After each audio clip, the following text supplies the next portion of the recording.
¿Qué tal? ¿Qué tal?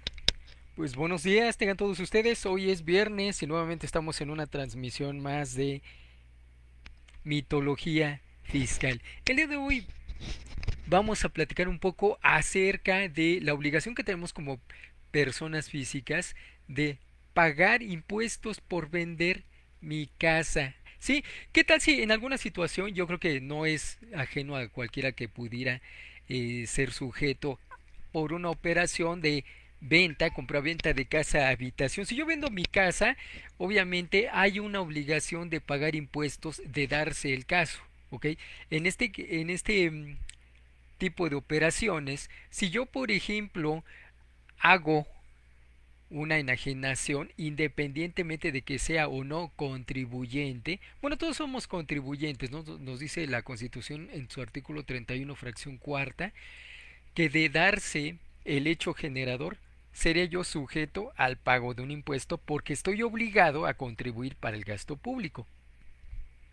Así, en esta operación de venta de casa habitación hay una obligación. Lo que pasa es que muchas veces, como no somos contribuyentes formalmente, es decir, no estamos dados de alta ante el SAT, sin embargo, realizamos una operación de este tipo, inmediatamente seríamos sujetos a el impuesto sobre la renta. ¿Ok? Entonces, no hay manera de evadirlo, salvo que no hagas el procedimiento normal, o sea, vendes tu casa y te esperas a que, o la persona que compra la casa se espera, no lo hace en el momento, lo deja pasar y al final tiene que pagar el impuesto porque tú ya no estás con él, ya te desentendiste de la operación.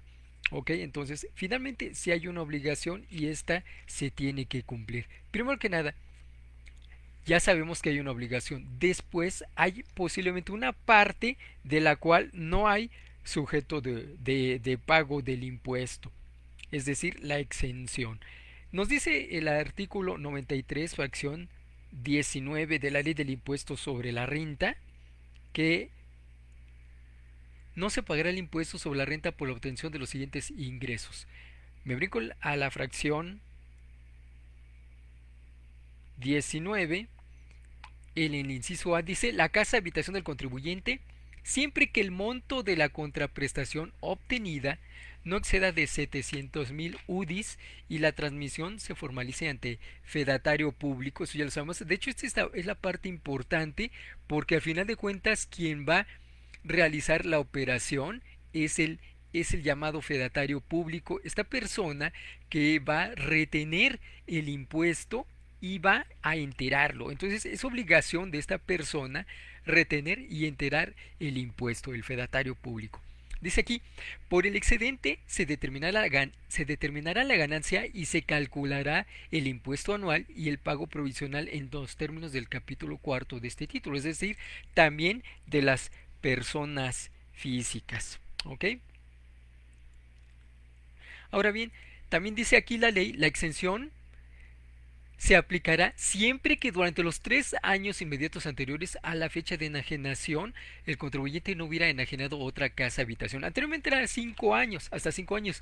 Sin embargo, esto se bajó a 3. La intención de limitar esta exención es que no hubiera alguna suerte de planación hecha por el contribuyente, porque hay algunas personas que de alguna manera usan esa salida para llegarse de recursos sabiendo en su momento que estaba completamente exento, no existía este límite de 3 años y nada más no pasaba el límite de 700,000 UDIs y así lo dejaban. Era un movimiento relativamente fácil. Por eso la autoridad cuando se da cuenta limita primero a 5 años, después a 3 años y la obligación es que en esos 3 años, si ya vendiste una casa habitación, ya no puedes aplicar esta exención. Se considera que la casa habitación comprende, además de la superficie del terreno, que no exceda de 3 veces el área cubierta por las construcciones que integran la casa habitación. Ok, que a final de cuentas sí hay que hacer una separación de la parte construida y del terreno. ¿Sí? Entonces esta parte sí es muy importante. Dice también aquí, son ingresos. Me voy ahora al capítulo que me habla de la enajenación de bienes y me dice que son ingresos los que deriven de los casos previstos en el Código Fiscal de la Federación. El Código Fiscal de la Federación me dice cuáles son los ingresos que se deben de considerar como enajenación. A final de cuentas hay algo muy interesante. El Código Fiscal no me habla de ventas. Una venta es una operación 100% mercantil, ¿sí? La transmisión de un bien a otra a cambio de una remuneración económica, una contraprestación en dinero. Dice aquí, en los casos de permuta se considerará que hay dos enajenaciones. Si una persona entrega un bien y recibe otro bien, por lo tanto, hay dos personas que están haciendo una enajenación, por un bien similar o por distintos. Ahí lo único que importaría sería el monto de la contraprestación. Entonces aquí hay dos enajenaciones y ahorita vamos a ver por qué hay dos enajenaciones. Dice, se considera como ingreso el monto de la contraprestación obtenida inclusive en crédito. O sea, aunque no lo haya cobrado, pero ya realicé la transmisión, por lo tanto ya hay una enajenación. Cuando por la naturaleza de la transmisión no haya contraprestación, se atenderá al valor de avalúo practicado por persona autorizada, ¿sí? Cuando cuenta un perito evaluador. ¿Sí? Entonces, no hay contraprestación, pero hay una evaluación. Dice aquí también, sigo con el 119 de la ley del ISR, no se consideran ingresos por enajenación los que deriven de la transmisión de propiedad de bienes por causa de muerte, como una herencia, donación o fusión de sociedades, ni los que deriven de la enajenación de bonos de valores y de otros títulos de crédito, siempre que el ingreso por la enajenación se considere interés en los términos del artículo 8 de esta ley. Ok, entonces el rendimiento, la diferencia en costo y precio de venta, considerado como rendimiento, sería como el interés en el caso de bonos, valores y títulos de crédito. Por ejemplo, las acciones, ¿no? Es un movimiento similar. Ahora bien, lo que me dice el Código Fiscal de la Federación, acuérdense que la ley del impuesto sobre la renta no me define lo que es una enajenación. ¿Ok? Entonces yo me dirijo a lo que señala el Código Fiscal de la Federación y me dice en primer término que es toda transmisión de propiedad, aunque el enajenante se reserve el dominio del bien. ¿Ok? Entonces, toda transmisión de propiedad es una enajenación. No estoy específicamente hablando de una venta, ¿eh? La venta es un término un poco más específico, la enajenación es un término más amplio, porque la enajenación, además de la venta, contempla otros procedimientos, por ejemplo, además las adjudicaciones. ¿Sí? Entonces, la adjudicación, que yo me asuma la propiedad de un bien, por ejemplo, Hacienda cuando gana, o el banco, ¿no? Cuando el banco le expropia, bueno, no es expropiar, por alguna cuestión de adeudos que no pueda pagar el acreedor, se lo adjudica, se lo queda, es lo mismo que pasa Hacienda en embargos y demás. Aportación a una sociedad o asociación. Fíjense, este es muy interesante. Aportar a una sociedad. Si yo, por ejemplo, voy a ser socio de una sociedad, de una empresa, y no tengo dinero en efectivo, no tengo dinero corriente líquido, pero tengo la propiedad de un, no sé, una casa, una nave industrial, cualquier propiedad, maquinaria. Entonces esas piezas, esos bienes, yo las puedo aportar a la sociedad. Y en esa sociedad yo con esa aportación entonces me considero como un accionista. ¿Ok? Con esa aportación. Ahora bien, hay un detalle aquí.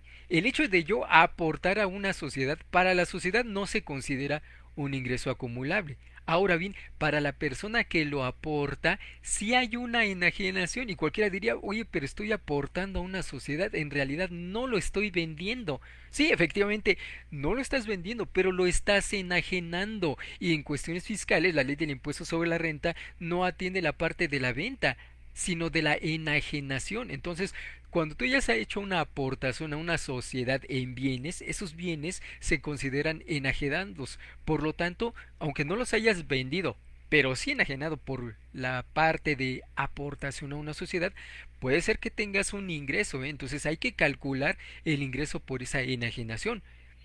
¿Sí? Entonces, a algunos les pareciera extraño, pero en realidad es así, es una enajenación, es como una venta, no es una venta, pero sí es una enajenación que puede causar un impuesto para el que haya hecho la aportación. Entonces, es importante darle el tratamiento correcto. ¿Ok? Dice aquí, la que se realiza mediante el arrendamiento financiero. Si yo te otorgo el bien, no en propiedad, pero sí te lo estoy transmitiendo para que lo poseas. ¿Sí? Entonces, la persona que recibe estos bienes es alguien que está poseyéndolo, aunque no está siendo propietario propiamente. ¿Ok? La que se realiza a través de fideicomiso en los siguientes casos. Primero, en el acto en que el fideicomitente designe o se obliga a designar fideicomisario diverso a él y siempre que no tenga derecho a readquirir del fiduciario los bienes, ¿ok? Es una aportación a esta figura del fideicomiso. Entonces, esa aportación también se considera una enajenación. En el acto en que el fideicomitente pierda el derecho a readquirir los bienes del fiduciario si se hubiera reservado tal derecho. Ok, aquí hay un detalle. En el primer concepto dijimos toda transmisión, aunque el enajenante se reserve el dominio del bien. Y aquí en esta parte del fideicomiso lo permite, pero dice cuando haya perdido el derecho a readquirir los bienes. ¿Ok? Entonces, teniendo esa reserva y la pierde el que lo envía, el que lo cede, entonces se considera realizada la enajenación. Dice aquí también que son cesión de derechos que se tengan sobre los bienes afectos al fideicomiso. ¿Sí? Entonces, aportación al fideicomiso inmediatamente se considera una enajenación. ¿Ok? La transmisión del dominio de un bien tangible o del derecho para adquirirlo. ¿Sí? Es decir, cuando yo vendo algo y me reservo la propiedad. Es más, ¿qué tal si yo vendo mi casa y al reservarme el derecho de la propiedad, la sigo habitando, sí, sigo haciendo uso de esa casa aunque ya la haya vendido? Una vez que se configura en definitiva la enajenación, obviamente yo pierdo el derecho de seguirla utilizando. La reserva del dominio lo perdería. ¿Ok? Dice aquí también la transmisión de derechos de crédito relacionados a proveeduría de bienes, de servicios o de ambos a través de un contrato de factoraje financiero. Cuando yo tengo una factura y la voy a descontar a una empresa de factoraje financiero, estoy cediendo esa factura que tiene también el derecho de adquirir el cobro, porque finalmente fue, si la factura viene con un derecho de cobro, es que la operación que le dio origen fue a crédito, ¿no? Entonces transmito la propiedad de ese documento pendiente de cobro. Entonces la persona que lo adquiere ahora tiene ese derecho de cobro. Entonces lo que estoy haciendo aquí es una transmisión de derechos de ese crédito, ¿ok? Por eso así viene esta figura del factoraje financiero. También me dice aquí la que se realice mediante fusión o escisión de sociedades. ¿Sí? Entonces, si hay una fusión, entonces estoy transmitiendo los bienes de una empresa que se fusiona con otra. ¿Sí? Igual en una escisión que es separar una empresa en varias, sucede exactamente lo mismo. Transmito la propiedad de una empresa constituida y que posiblemente desaparece a otras que van a crearse. Entonces, esa transmisión de propiedad se considera también una enajenación. ¿Ok? Solamente habría que ver en la ley del impuesto sobre la renta, no es tema en el momento, pero en su estudio sí tendrían que analizar si la transmisión de todo tipo de propiedad de bienes es causante del impuesto. ¿Sí? Es objeto de la ley, si la enajenación, si es objeto de la ley del impuesto sobre la renta. Solamente habría que ver si en algunos casos hay una parte que esté liberada del impuesto. No lo creo, pero analícenlo de manera particular cada operación. Me dice también, porque en este caso de la enajenación de bienes, si me estoy en este momento refiriendo a la venta de mi casa habitación, entonces me dice la ley que puedo efectuar deducciones. ¿Sí? Me dice esto el artículo 121 de la ley del impuesto sobre la renta. Entonces aquí voy a tener ingresos menos deducciones, lo cual me va a dar una ganancia. Ok, ahora recuerdo esta parte, me regreso momentáneamente al 93 fracción 19 Por el excedente se determinará la ganancia, ¿sí? Entonces, primero que nada tengo una parte exenta, ¿sí? Y después tengo una deducción. Aquí nada más faltaría ver una parte de que me dice la ley del impuesto sobre la renta, que las deducciones estarían en proporción, ¿sí? En proporción a lo que me señala la propia ley, y esa proporción es en relación con el precio obtenido, el ingreso obtenido y la ganancia, ¿sí? Entonces determino la ganancia, lo divido entre el precio de venta y lo que me dé sería la proporción en la cual voy a aplicar las deducciones. O sea, no voy a deducir al 100%. Entonces esto es muy importante. Está limitado. Ahorita vamos a ver en un ejemplo práctico cómo se aplicarían estas deducciones y la proporción, cómo calculo esta proporción para que ustedes no tengan problemas en el cálculo. Vamos a hacer un ejercicio práctico, es la parte importante y yo creo que es la más interesante. Dice aquí, considerando las deducciones en la proporción que resulte de dividir el excedente entre el monto de la contraprestación obtenida. El cálculo entero se realizará por el fedatario público. Ok, entonces, en la proporción. Esa es la mecánica. Fíjense, aquí a nivel general yo tengo un cuadro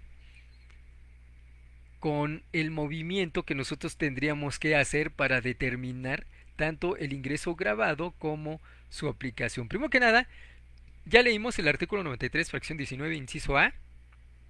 Ingreso obtenido, le quito la parte exenta, que son 700,000 UDIs, y la diferencia me va a dar el ingreso grabado por la enajenación, ¿ok?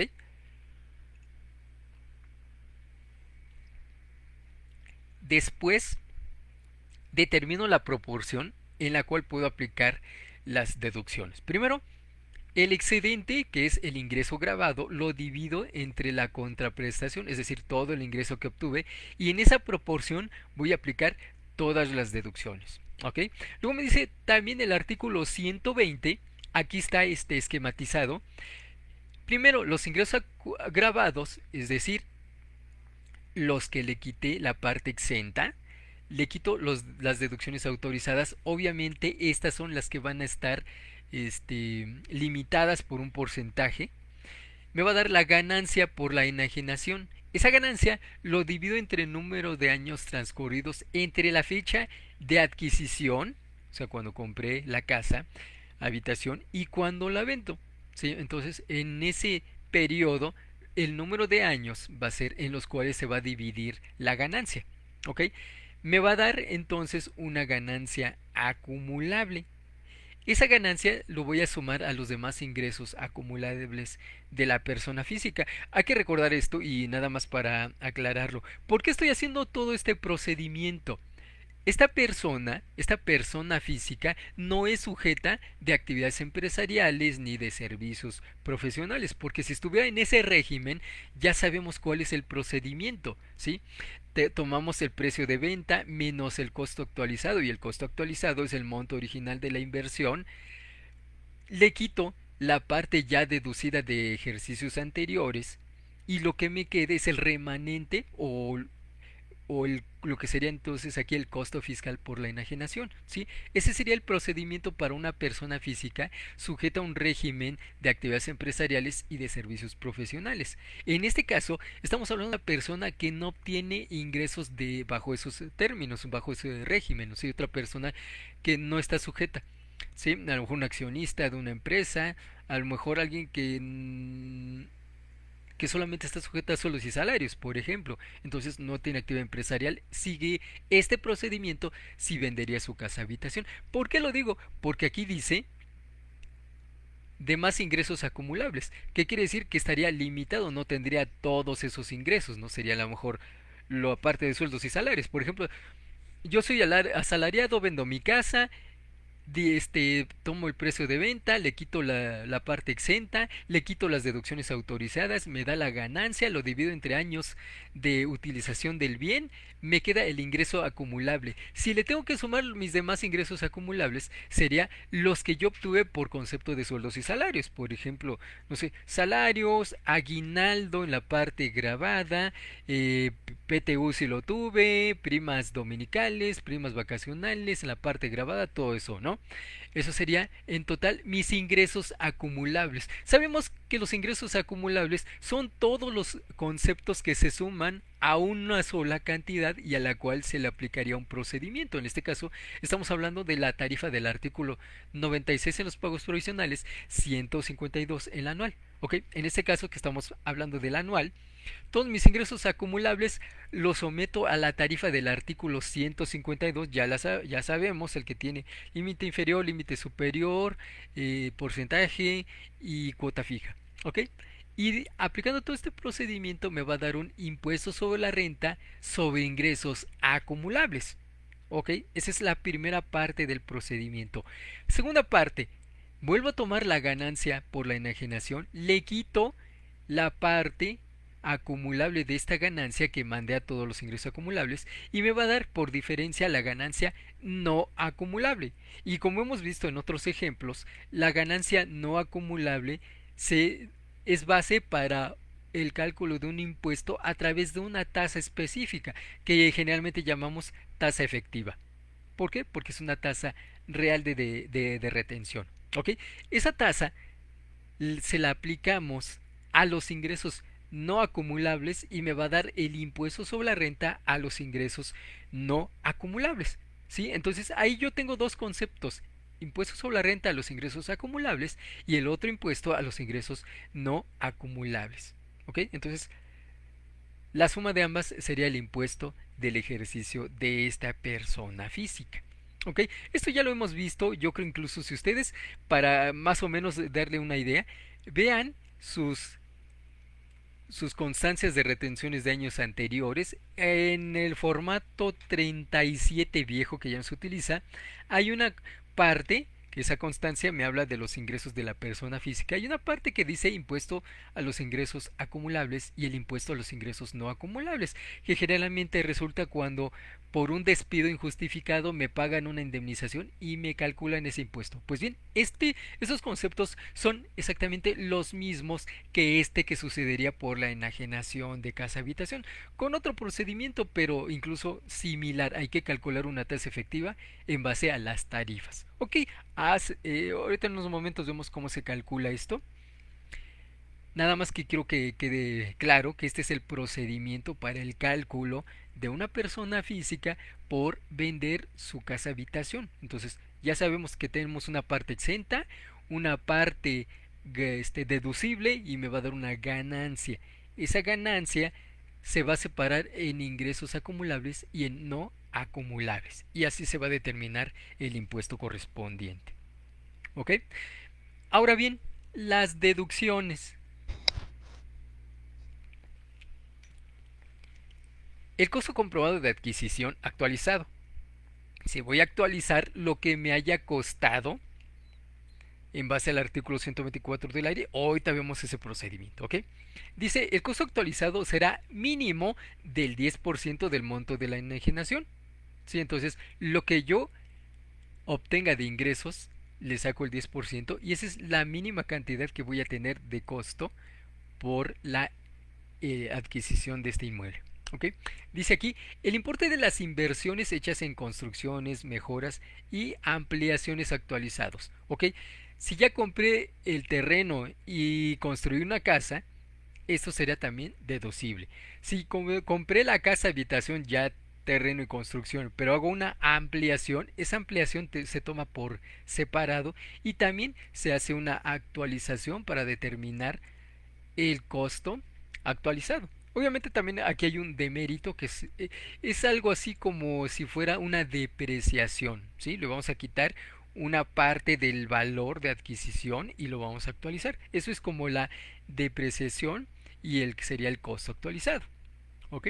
Luego dice aquí, gastos notariales, impuestos y derechos, así como el impuesto local por los ingresos por la enajenación de bienes inmuebles pagados por el enajenante. Son deducibles los pagos por concepto de avalúo de bienes inmuebles. Ok, igual, entonces si yo cuando compré la casa tuve que incurrir en algunos gastos, igual estos son deducciones autorizadas al precio del bien de que se trate. Ok, también dice aquí por último, comisiones y mediaciones pagadas por el enajenante con motivo de la adquisición o de la enajenación del bien. Ok, entonces también todos los avalúos y demás procedimientos a los cuales yo haya tenido que incurrir para la enajenación, también estos serían motivo de una deducción en el caso de los bienes de esta persona que se está enajenando. Aquí hay que tomarlo mucho en cuenta también para que estos costos me disminuyan la base gravable y tener menos impuesto a pagar. Entonces hay que tomarlo mucho en consideración. ¿Ok? Ahora bien, procedimiento. Dice aquí la ley que cuando no pueda separar el precio o el valor que le corresponde. Yo tengo un precio de adquisición del inmueble, ¿no? De construcción y de terreno. Pero si no estaba bien estipulado o ya no coincide por las modificaciones que se le hayan podido hacer, a lo mejor no solamente es ampliación, sino reducción. Entonces ya el valor es difícil de determinar. Dice aquí, al costo comprobado le quito la parte del terreno y me da el costo de construcción. Sin embargo, si yo no puedo determinar el valor del terreno y el valor de construcción, entonces en automático yo considero que el valor del terreno es de un 20%. ¿Cómo se saca ese 20%? Pues ya me lo dice la ley. ¿Ok? Aquí yo no tengo que hacer ningún razonamiento. Si yo no puedo determinar el precio del terreno y el precio de la construcción, entonces yo aplico arbitraria o en automático un 20% como valor del terreno. ¿Ok? Eso me va a dar entonces valor de terreno y valor de construcción. Ahora, el costo de construcción. Yo ya separé la parte del terreno, me quedo con el costo de construcción. Pues en el costo de construcción, ahí es donde yo aplico el demérito, algo así como la depreciación. 3% anual por cada año transcurrido entre la fecha de adquisición y de la enajenación. O sea, el número de años que yo la utilicé por el 3% es el monto de la depreciación. Digo, no me dice depreciación, pero sí es un demérito similar a la depreciación, ¿ok? Lo que me dé es el costo resultante que voy a actualizar. El factor de actualización creo que es el que más hemos utilizado. El índice nacional de precios al consumidor del mes inmediato anterior al de enajenación entre el mismo índice del mes de adquisición. ¿Ok? Eso me va a dar el factor de actualización y con esto actualizo el costo resultante. ¿Ok? Ahora bien, este costo actualizado le voy a sumar también las inversiones que se hayan hecho en mejoras al inmueble, ampliaciones, cualquier mejora, cualquier adición que yo ya le haya hecho al inmueble, se lo voy a sumar actualizado, gastos notariales que yo haya tenido que incurrir para el avalúo, por ejemplo, qué tal si yo me quedé con el compromiso de yo tramitar las escrituras, ok, los gastos que yo ya he hecho en su momento serían deducibles. El impuesto local por ingresos por la enajenación, bueno, yo también tendré que aplicarlo. Comisiones y mediaciones pagadas por el enajenante. ¿Qué tal si no sé, por la enajenación yo tuve que utilizar los servicios de un comisionista para que me ayude a venderlo? Pues de todas las comisiones pagadas, entonces sería parte de esas deducciones. Ok, entonces ese también es otro procedimiento adicional. Y después hay otro procedimiento. Una vez que ya determiné la ganancia, ya supe cómo separar la ganancia acumulable, que es dividir la ganancia entre el número de años, le quito el que resulte, porque sería el de un año, me queda la ganancia no acumulable y aquí es donde voy a determinar una tasa efectiva. La ley me da dos opciones. Primero, yo tomo los ingresos acumulables de este mismo procedimiento, ¿ok? Ya que estoy en este cálculo, tomo los ingresos acumulables, le aplico el, el la tarifa del artículo 152 me da un impuesto. Este impuesto lo divido entre el mismo ingreso que sirvió de base para aplicar el artículo 152, o sea, la misma base gravable en la ganancia, y lo que me dé es un porcentaje. Ese porcentaje va a ser, este cociente va a ser la tasa efectiva, la cual le aplicaré a los ingresos, las ganancias, perdón, no acumulables. ¿Sí? Esa es primera opción. Segunda opción, que yo haga un promedio de la tasa determinada en los 5 ejercicios anteriores, incluyendo el actual donde estoy haciendo la enajenación. O sea, el actual que yo determine más otros 4. Hago el promedio y esa tasa promedio sería la tasa alternativa para aplicar a la ganancia no acumulable. Y vamos a suponer que no hubiera tenido ingresos en los 4 años anteriores. A lo mejor tuve pérdida, ¿ok? Entonces puedo determinar la tasa promedio con el impuesto de que se haya tenido que pagar como si hubiera acumulado en cada ejercicio la parte de la ganancia por la enajenación de bienes. ¿Sí? Bueno, esta es una alternativa, el promedio de 5 ejercicios o el que yo hubiera obtenido de haber tenido ingresos. Ok. Pues esa sería en la parte teórica de este procedimiento. Otro detalle aquí, si en lugar de utilidad tuve pérdida, entonces puedo disminuir esas pérdidas en el año de calendario o en los 3 ejercicios siguientes, ¿sí? Porque acuérdense que este procedimiento ya lo pudo determinar en el pago provisional. Si desde ahí ya sé que tuve pérdida, entonces lo aplico en el ejercicio de ese mismo año o alternativamente en los 3 ejercicios siguientes, solo que ya sabemos, si en un ejercicio no lo aplico, pierdo la parte de la pérdida que pude aplicar en ese ejercicio, ¿ok? Entonces, pues sí, es mi decisión a partir de ese ejercicio o alternativamente en los 3 posteriores. ¿Ok? Pues bien, esa es la parte teórica. Ahora bien, vamos a calcular un ejercicio práctico y con eso van a ver que es un poco más claro. Realmente no tiene complicación este procedimiento, es sumamente sencillo.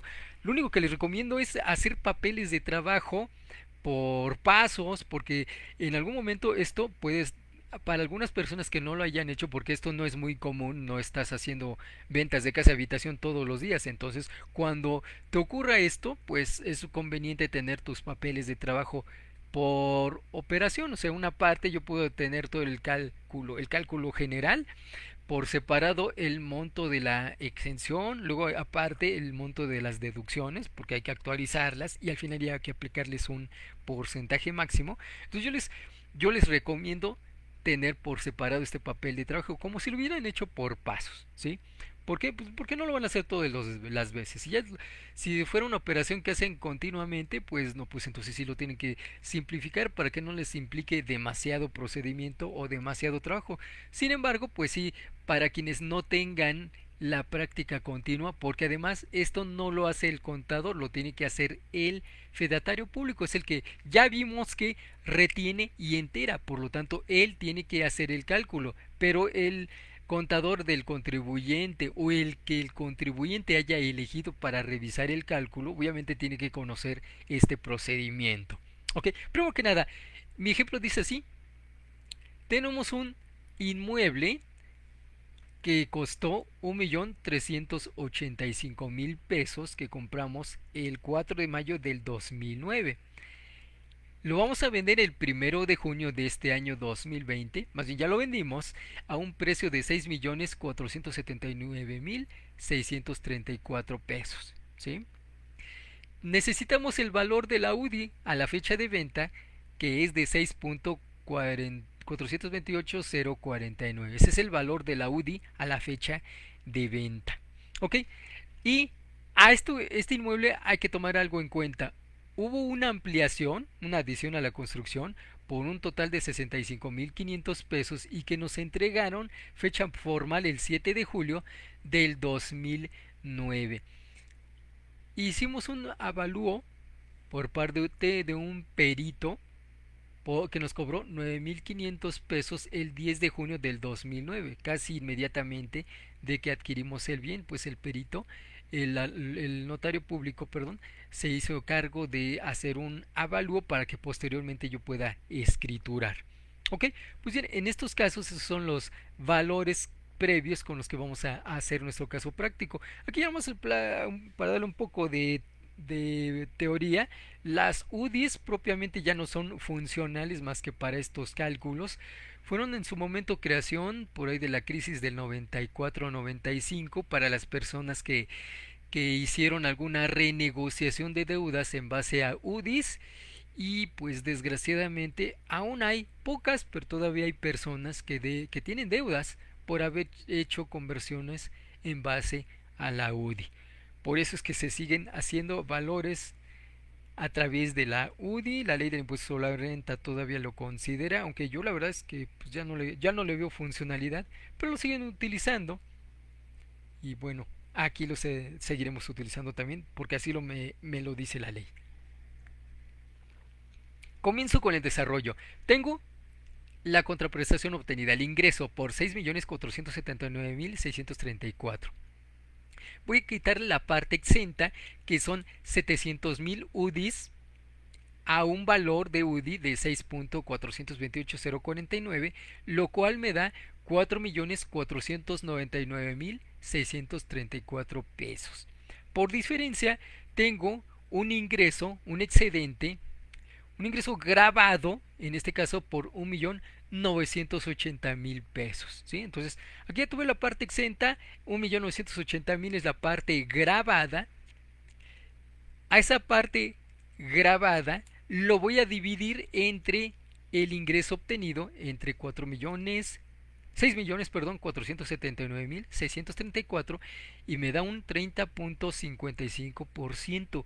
¿Para qué me sirve esto? Pues en esta proporción los conceptos deducibles se aplicarán sobre el ingreso grabado, ¿sí? Entonces las deducciones no van a ser 100% aplicables. Aquí me dice la ley que en la proporción del excedente sobre el ingreso obtenido. Esto me da 30.55. Ahorita vamos a ver cómo se apliquen. Vamos a tomar el valor de adquisición del terreno y lo vamos a actualizar. En este caso, el inmueble me costó 1.385.000 pesos. Yo no tuve forma de separarlo. Considero entonces que hay un 20% como costo del terreno. En este caso serían 1.385.000 por el 20% igual a 277.000 pesos. Ese es el costo del terreno. Lo voy a actualizar un mes inmediato, que es de junio 2020. Lo tomo el índice de mayo 2020, que es 106.1620, y lo voy a dividir entre el índice, el mismo índice, pero del mes de adquisición, que sería mayo 2009, perdón, y tengo 70.0534. Ahí me dio mi factor de 1.5155. Con ese factor actualizo los 277.000 y me va a dar 419.793.50. Entonces con esto actualicé el valor del terreno. Ahora bien, el valor de la construcción, si ya sé que el 20% es terreno, entonces la construcción por el 80%, que es la diferencia, es 1.108.000. Dice aquí que en el caso de inmuebles no puede tener un mínimo de 20%, que en este caso son 221.600. No tengo problema, ya sé que los puedo, que si es superior, y entonces tomo los años transcurridos entre la fecha de adquisición y de la de enajenación, ¿sí? Me dan 11 años, ¿sí? Entre el 2009 y 2020 son 11 años de acuerdo al mes de compra y mes de venta.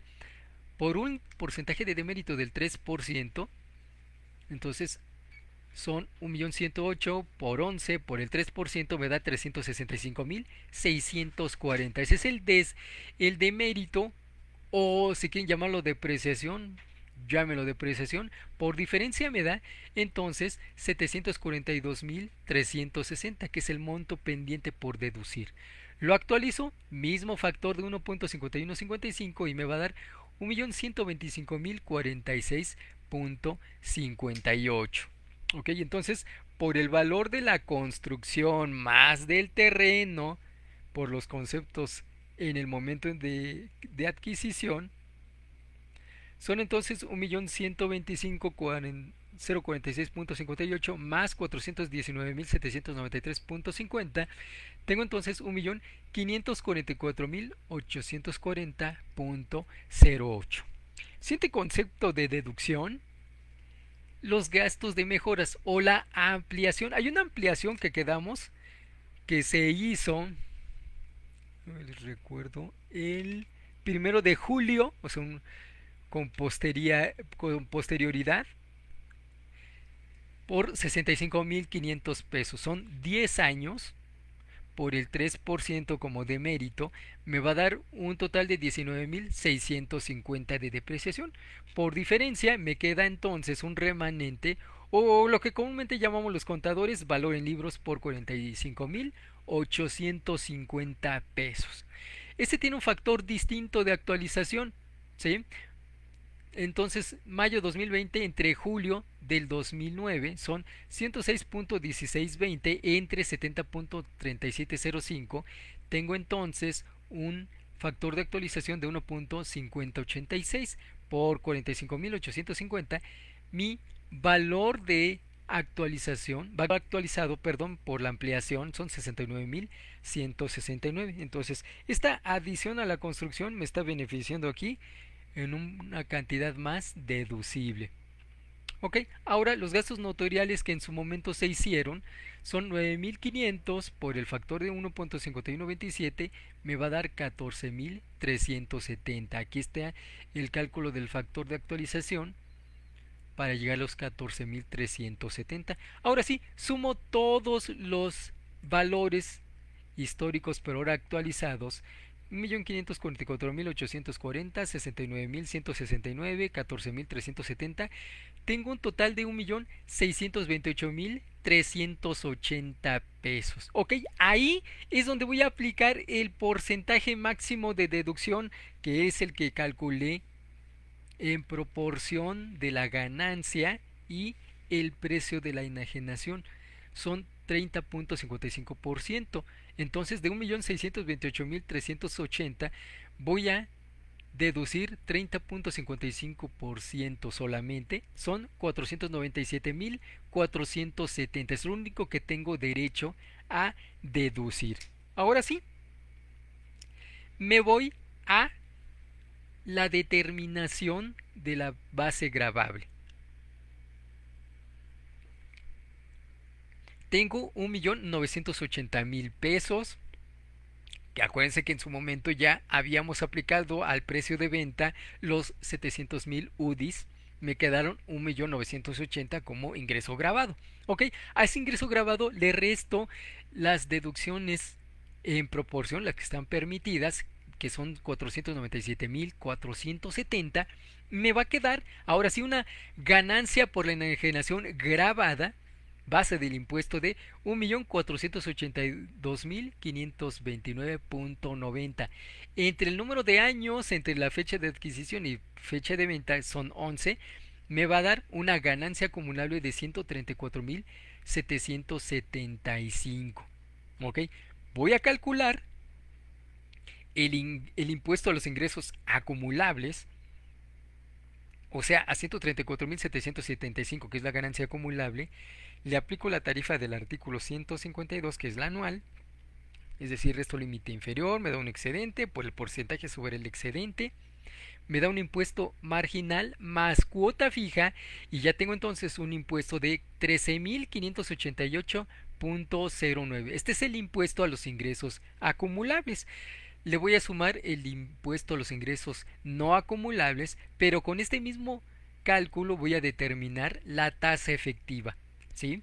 13.588.09 entre 134.775 me da un cociente de 10 0.082020 en porcentaje 10.08.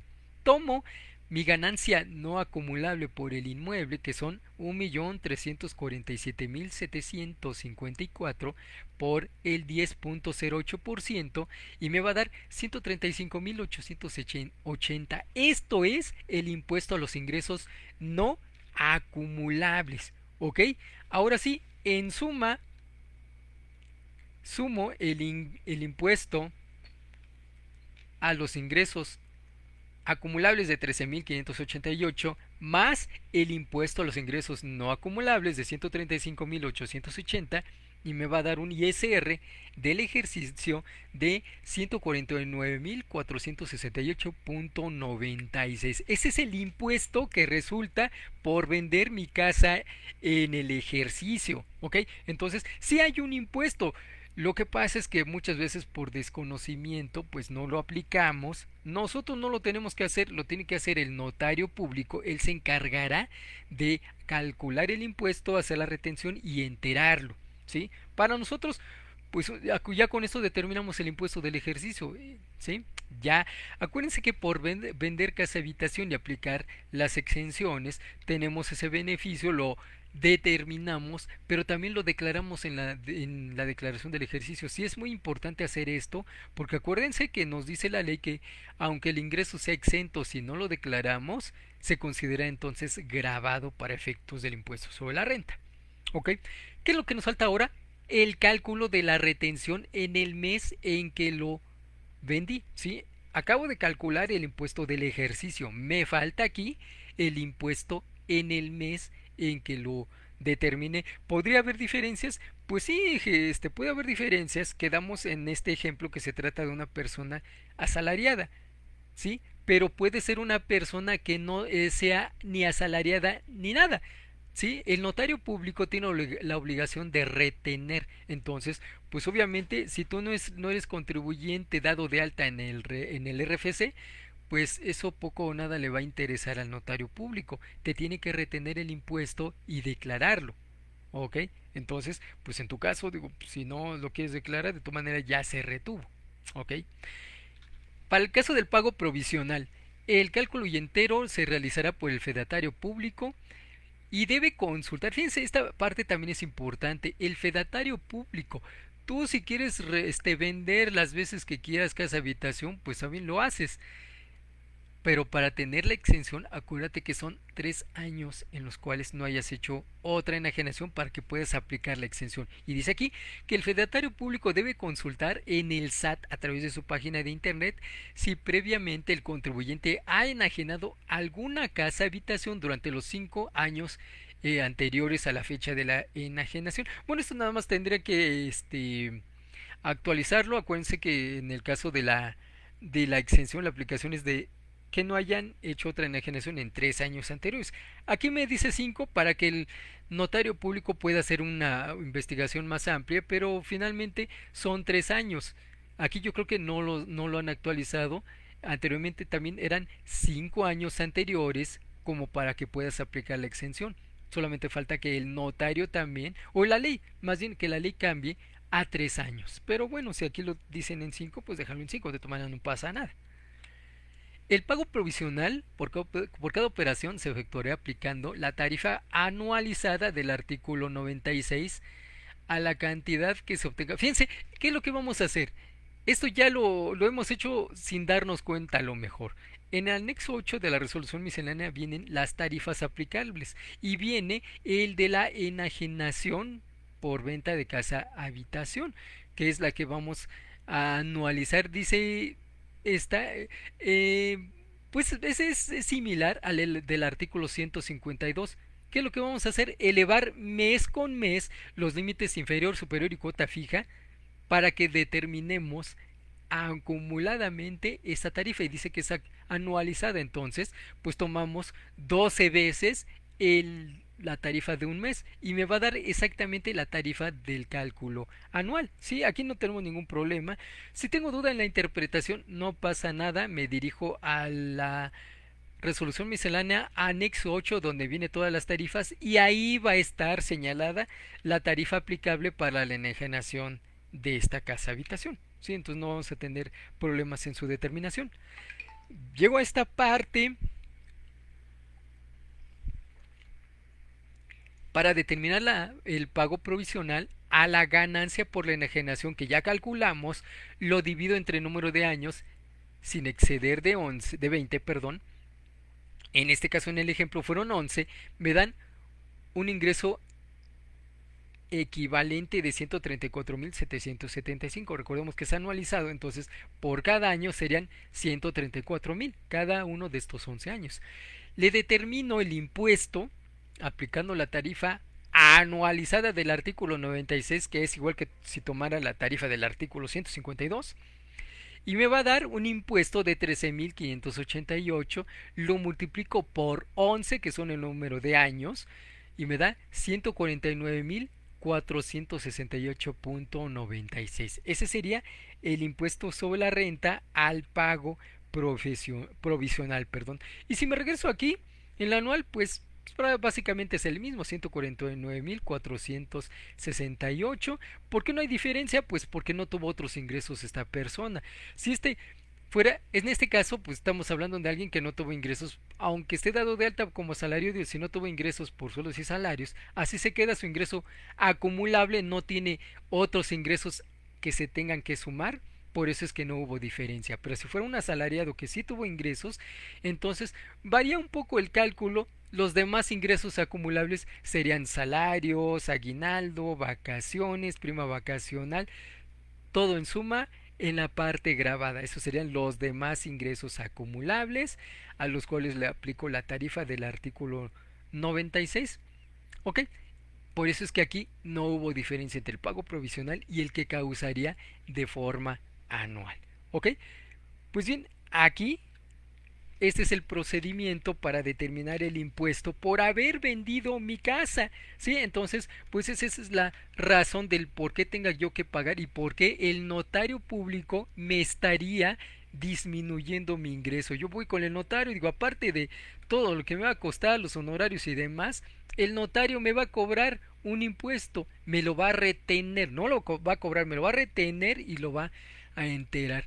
La pregunta sería nuevamente, ¿por qué tengo que pagar el impuesto? Pues simple y sencillamente porque en este caso hay una obligación constitucional todos los mexicanos. Ahí no dice los contribuyentes, sino que dice que todos los mexicanos tienen que ser contribuyentes. ¿Ok? Ahí me obliga a todo el que esté en México. ¿Ok? Y bueno, aterrizando en esta parte, seas o no contribuyente dado de alta ante el Registro Federal de Contribuyentes, es decir, aunque no estés empadronado, eres sujeto de impuestos, quieras o no. Tan simple como esto, como tómate un refresco, pagas impuesto, bébete una cerveza, pagas impuesto, toma vino, pagas impuesto, ve a comer, pagas impuesto. ¿Sí? Entonces, eres contribuyente quieras o no, aunque no estés empadronado. Es más, si por alguna razón tienes más ingresos o más deducciones que ingresos en tus cuentas bancarias y la autoridad se da cuenta, lo que vas a tener es una discrepancia fiscal. Y algunos dirán, oye, pero pues a lo mejor soy ama de casa, no estoy dada de alta. No importa. La discrepancia fiscal va más allá de que seas o no contribuyente de algún impuesto. ¿Ok? Pues bien, por mi parte ha sido todo, espero que esto haya quedado claro. Aquí ya les compartí el ejercicio práctico en este video, para que lo puedan ver posteriormente y nuevamente. Si tienen alguna duda, manden sus comentarios. De cualquier manera, aquí estamos pendientes para aclararles alguna posible duda por cualquier cosa que tengan pendiente, la exención, la deducción en proporción, lo que ustedes necesiten. Mientras, pues aquí concluimos con la plática del día de hoy. Muchas gracias. Esto fue Mitología Fiscal, un programa patrocinado por Estrategia Intelectual. Yo agradezco al personal de Estrategia Intelectual por permitirnos llegar hasta ustedes a través de estos medios, a través de este Facebook Live. Y bueno, los estaré esperando dentro de 2 semanas en un programa más de Mitología Fiscal. Yo soy Efraín Ortiz y les agradezco su atención. Muchas gracias y hasta luego.